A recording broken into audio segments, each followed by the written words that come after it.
Alors écoutez, ces frappes mortelles des forces de la coalition ont eu lieu dans le district d'Al-Jadida à l'ouest de Mossoul le 17 mars dernier.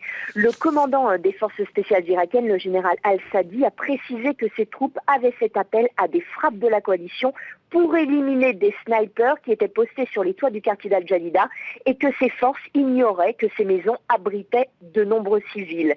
Si l'on en croit des responsables irakiens et volontaires de la défense civile, ces frappes ont fait au moins 130 victimes, parmi lesquelles de nombreuses femmes et des enfants. Des habitants du quartier affirment que ces raids aériens ont pris pour cible un camion bourré d'explosifs, un camion piégé qui aurait pu ainsi entraîner l'effondrement de plusieurs bâtiments dans lesquels se trouvaient les victimes, des victimes ensevelies sous des tonnes de gravats. Le chef de la municipalité de Mossoul, Abdul Sattar Alabo, assure qu'au moins 240 corps ont été sortis des décombres, un chiffre pour l'heure impossible à vérifier. Anne-Sophie, face à ces pertes civiles, l'armée irakienne a décrété une pause. Comment s'annonce la suite de l'offensive ?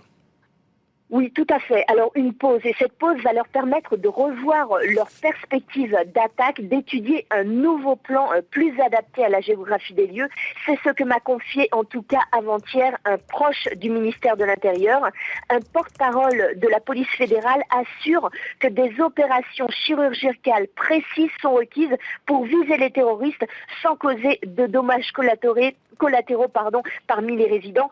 D'autre part, un communiqué de l'armée paru dans le journal d'État Al-Sabah assure que les opérations futures vont désormais être conduites par des troupes au sol rompus aux techniques de combat urbains. Il faut donc s'attendre à beaucoup moins de frappes aériennes dans ce vieux Mossoul qui est densément peuplé, où les allées sont étroites et rendent vraiment difficile l'avancée de tout blindé. Des combats qui vont très certainement se jouer corps à corps dans des enfilades de bâtiments. Donc des combats très compliqués et certainement très mortels pour les troupes irakiennes.